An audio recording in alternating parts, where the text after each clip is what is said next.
Guys, good evening all of you. आप सभी से मैं आज बात करूंगा इंजीनियरिंग मटेरियल की थर्ड क्लास में, थर्ड पार्ट में। मैंने आप सभी को 2 लेक्चर दिया है, लगभग 20 मिनट का होगा दोनों लेक्चर ऐड करने के बाद। और इस लेक्चर में हम आप सबको बताएंगे जो इम्पोर्टेंट पार्ट हैं। मैंने आपके 2 लेसन ख़त्म कर दिए 2 लेक्चर में 20 मिनट में, छोटे छोटे टॉपिक करके। और चलिए अगला टॉपिक लेते हैं हम आपका चौथे लेसन से। चौथा लेसन में सबसे ज़्यादा इम्पोर्टेंट आपका टॉपिक है जो है आपका soldering and brazing. Soldering and brazing में सोल्डरिंग एंड ब्रेजिंग में रिलेशन पूछता है, संबंध पूछता है। आप इसको कैसे बताओगे, इसको कैसे अपना नज़रिया हिसाब से कैसे ये आपका रिलेशन पूछता है। इसमें चलिए ज़्यादा टाइम ना लेके शुरू किया जाता है। आपका सोल्डरिंग क्या होता है और ब्रेजिंग क्या होता है। सबसे पहले आप सब सुनिएगा। सोल्डरिंग होता है जो आपका, इसका जैसे भी कोई भी प्लेट ऐड करना होता है या जोड़ना होता है, कोई भी धातु, मिश्र धातु को जोड़ना होता है, कुछ करना होता है, कोई भी शुद्ध करना होता है।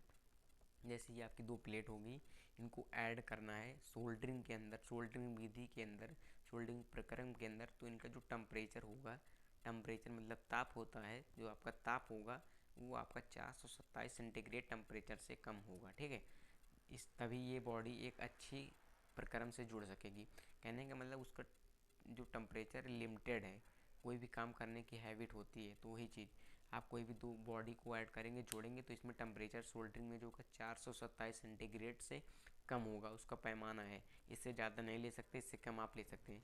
और जो ब्रेजिंग होती है, ब्रेजिंग में आप कोई भी धातु या मिश्र धातु या सिस्टम को ऐड करना होता है। तो जैसे आपका 2 सिस्टम है, इनको ऐड करना है, तो इसमें जो टेम्परेचर होगा, आपका ताप होगा, वो 427 सेंटीग्रेड से अधिक होगा, तभी ये बॉडी एक दूसरे से ऐड हो पाएंगी। ठीक है, तो आपको ब्रेजिंग एंड सोल्डरिंग में एक एक डिफरेंस पता लग गया। और सेकंड डिफरेंस के बारे में बात करेंगे हम सब। सोल्डरिंग करने के लिए धातु की सतह को अच्छी तरीके से साफ करते हैं। जैसे ये आपकी 2 प्लेट है, इसको ऐड करना है, तो इसको पहले ऐसे ऐसे साफ कर लेते हैं, जिससे कि इसको ऐड करने में कोई प्रॉब्लम ना हो, कोई बीच में गंदगी ना फंसे। ठीक है, उसी लिए हम उसको साफ़ करते हैं, जिससे कि ये मजबूती हो जाए। आप इसको साफ़ करके ऐड करेंगे तो ये काफ़ी समय तक जुड़ी रहेगी और काफ़ी समय तक चलेगी। और जो आपकी ब्रेजिंग होती है, उसमें बहुत साफ़ करने की आवश्यकता नहीं होती, आप वैसे भी ऐड कर दोगे तब भी चलेगी। ठीक है, और आगे मैं बताऊँगा थर्ड टॉपिक के बारे में। इसमें थर्ड डिफरेंसन जो आपका सोल्डरिंग से बने जॉइंट या जोड़ जो होते हैं, बहुत ज़्यादा मजबूत नहीं होते हैं। जो आप सोल्डरिंग के द्वारा मटेरियल या बॉडी या प्लेट जोड़ते हैं, वो बहुत ज़्यादा मजबूत नहीं होते हैं। और जो ब्रेजिंग के द्वारा प्लेट या मटेरियल या धातु जोड़ी जाती है, वो ज़्यादा मजबूत होते हैं सोल्डरिंग के अपेक्षा, ब्रेजिंग के द्वारा जोड़े गए होते हैं। तो ठीक है, और चौथा टॉपिक आपका बात करूँगा सोल्डरिंग एंड ब्रेजिंग में। सोल्डरिंग में बोल रहा है, इसका उपयोग मुख्य रूप से विद्युत परिपथ को जोड़ने में या द्रव के सीलिंग आदि के लिए किया जाता है। बोल रहा है जो सोल्डरिंग होता है, इसका सबसे ज़्यादा प्रयोग जो है विद्युत परिपथ में, जैसे ये आपका कोई परिपथ हो गया, कोई तार हो गया, तो इसमें यूज किया जाता है। और बोल रहा है द्रव की सीलिंग, जहाँ से जैसे पाइप हो गई, यहाँ से सील द्रव के कुछ जो कण निकल रहे हैं या कुछ भीग जा रहा है, निकल रहा है पानी, तो इसके लिए ज़्यादा यूज़ किया जाता है सोल्डरिंग। और जो आपका ब्रेजिंग होता है, इसका उपयोग संचरण रोधी, फटीक रोधी जोड़ बनाने में किया जाता है। संचरण रोधी जहाँ पे मूर्छा लग गया होता है, जैसे आपका सिस्टम हो गया, यहाँ पे मूर्छा लग गया है, ये फटीक या टूट गया है, तो इसको जोड़ने के लिए हम ब्रेजिंग का इस्तेमाल करते हैं।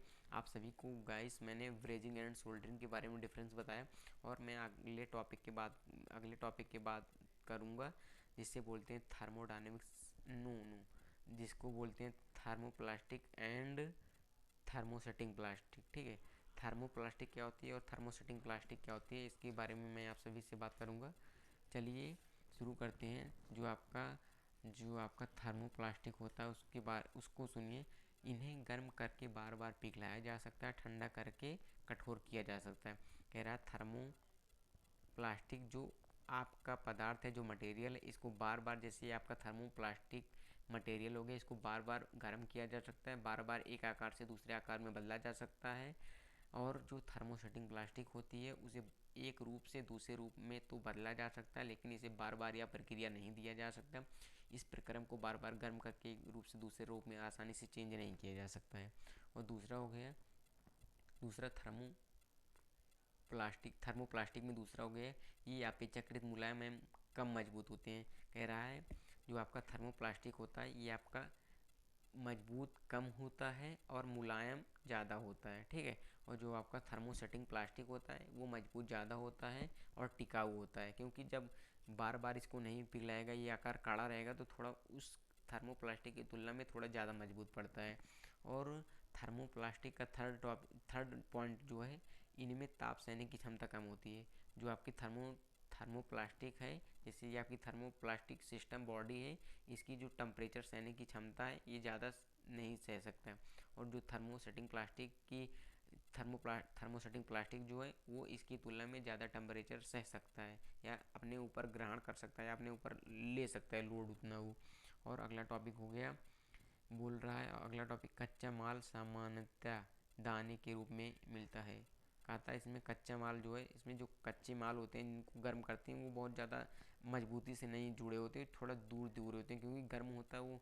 गर्म क्या बोला मैंने, जैसे कोई इसको आप गर्म कर दिए तो इसके कण जो है दूर दूर हो जाते हैं, बहुत ज़्यादा मजबूत नहीं होते हैं। तो आपका जो ये है थर्मोसेटिंग प्लास्टिक, ये आपकी थर्मोप्लास्टिक की तुलना में उसके कण ज़्यादा पास पास होते हैं, तो वो ज़्यादा मजबूत पड़ता है, ठीक है। और आगे बात करेंगे प्लास्टिक के गुण। प्लास्टिक के 4 गुण मैं आप सभी को बताऊंगा। प्लास्टिक को विभिन्न आकर्षक रंगों में बनाया जा सकता है। प्लास्टिक को आप आकर्षक, जैसे कि इंसान को या कोई भी पर्सन हो उसे अच्छा लगे, इस रूप में बनाया जा सकता है। प्लास्टिक हल्का एंड मजबूत एंड टिकाऊ होता है। ये विद्युत के सुचालक नहीं होते हैं, कुचालक होते हैं। जो आपकी प्लास्टिक होती है उसमें विद्युत का प्रवाह नहीं होता है, और इसीलिए उनके कुचालक न बोल के सुचालक बोला जाता है।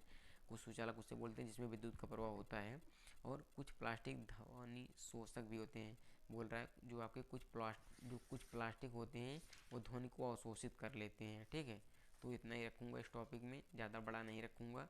आप सभी लोगों को मैंने सोल्डरिंग एंड ब्रेजिंग के बारे में 4 रिलेशन बताया है, और थर्मोप्लास्टिक और थर्मोसेटिंग प्लास्टिक में 4 डिफरेंस बताया है। इन टॉपिक को आप देख लीजिएगा, आपका क्लियर है। एक डिफरेंस ज़रूर पूछिएगा, एक रिलेशन ज़रूर पूछिएगा इसमें से, चाहे जो आ सकता है। एक बार आप सभी लोग देख लीजिएगा, ज़्यादा बड़ा क्लास नहीं करूँगा, जिससे कि आप सब आसानी से पढ़ सको, इतना ही बोलना चाहूँगा। और वीडियो अच्छी लगे तो आप सब लाइक कर दीजिए, जिससे कि मेरा मनोबल बढ़े और मैं और मेहनत करूँ और अपने आप पे जोर दूँ कि और कितना अच्छा बता सकता हूँ। Thank you, I love you sir.